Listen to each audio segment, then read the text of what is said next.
iji wee benata oke ihe mberede bụ nke a na-enwe n'okporo ụzọ n'ime steeti a tinyekwara amụma ịzọpụta ndụ ndị mmadụ n'oge ihe mberede ka gọọmenti steeti a bụ Anambra site n'aka ụlọ ọrụ mesịrị n'akwụ maka ime njem ji wee wepụta ma guzobe nya bụ atụmatụ ịdị azọpụta ndị mmadụ site na gbangwa nya bụ usoro atụmatụ ihe mmemme bụ nke a chọrọ mma nke ga-ejikọta ndị niile bụ ndị nke aka ha dị n'ọlụ ma ndị nke bụ ụgbọala nakwazi ndị ọrụ uwe ojii bụ ndị nke na-agbatakwazi ọsọ ma ọ bụ na onwe ihe mberede merenụ ma bụrụkwazi n'ọka ọ bụ nke abịabodoro site n'aka ndị ọ nụrụ n'okwu na nke ga na-akwụ maka ime njem nakwazi ndị nnọchite anya otu ọrụ nchekwa ejensi dị iche iche bụ nke nwere onye nta akụkọ anyị Chinelo Ọnwụzulike ga-ewetara gị akụkọ ahụ.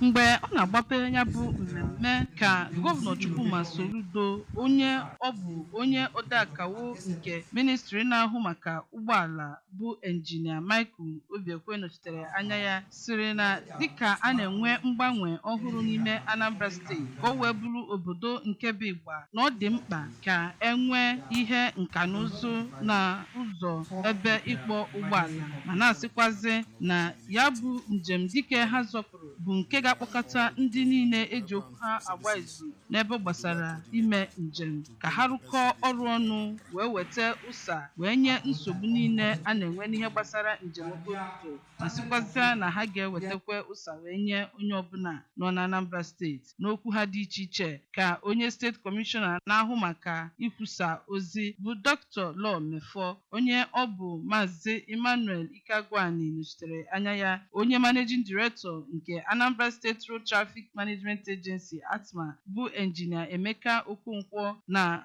onye nọchitere anya onye Federal Road Safety Corps FRSC bụ Maazị Evaristus Ogwadimma kọwapụtara na otu ahụ ga-enyere aka iji wee zọọ ndụ ndị mmadụ. Abụ m Chinelo Ọnwụzulike maka akụkọ ụwa.